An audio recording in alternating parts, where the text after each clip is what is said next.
Le 7 novembre 1940, le pont de Tacoma Narrows dans l'État de Washington s'écroulait à peine 4 mois après son ouverture. La raison de l'effondrement, c'est le couplage aéroélastique entre un fort vent de 65 km/h et un pont mal conçu, qui a fait vibrer le pont un peu comme un brin d'herbe sur lequel on souffle. L'oscillation du pont était complètement spectaculaire et a provoqué son effondrement après quelques heures. Ce ne sont pas toutes les oscillations qui sont néfastes. Il existe plusieurs objets physiques qui sont choisis pour leurs propriétés oscillatoires simples, comme le pendule ou le système masse-ressort. Dans cet épisode de Physique en bref, on va s'intéresser au mouvement harmonique simple.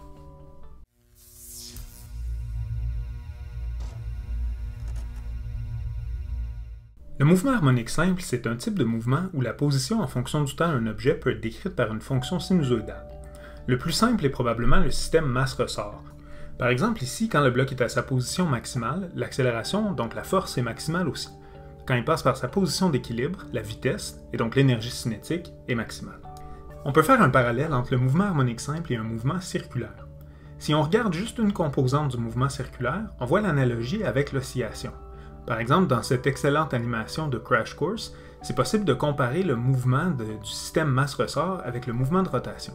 Si on va chercher la composante x, on voit qu'elle est égale à A cosinus de l'angle θ. Or, en mécanique, on a vu qu'un angle θ est égal à la fréquence angulaire oméga multipliée par le temps. Je vous suggère d'aller voir l'excellente vidéo de Crash Course qui parle du mouvement harmonique simple. C'est excessivement bien fait.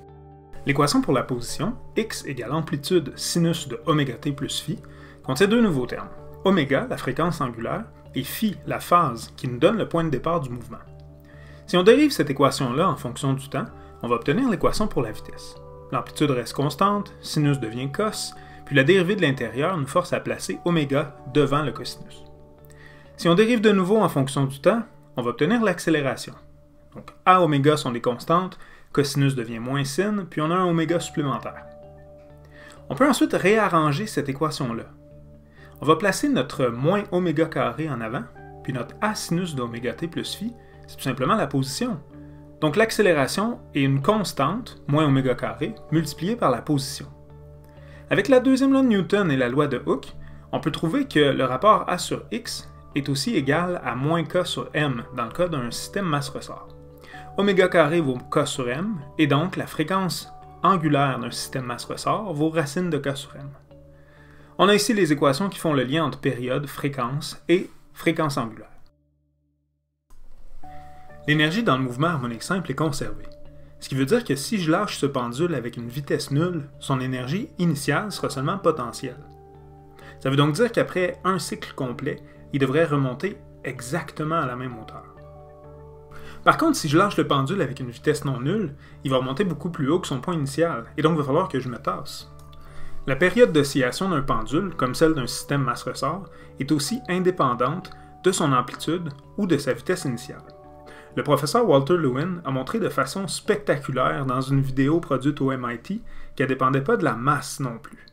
En fait, la fréquence d'oscillation d'un pendule est égale à la racine de g sur L, c'est-à-dire la constante gravitationnelle ou l'accélération gravitationnelle g sur la longueur de la corde du pendule.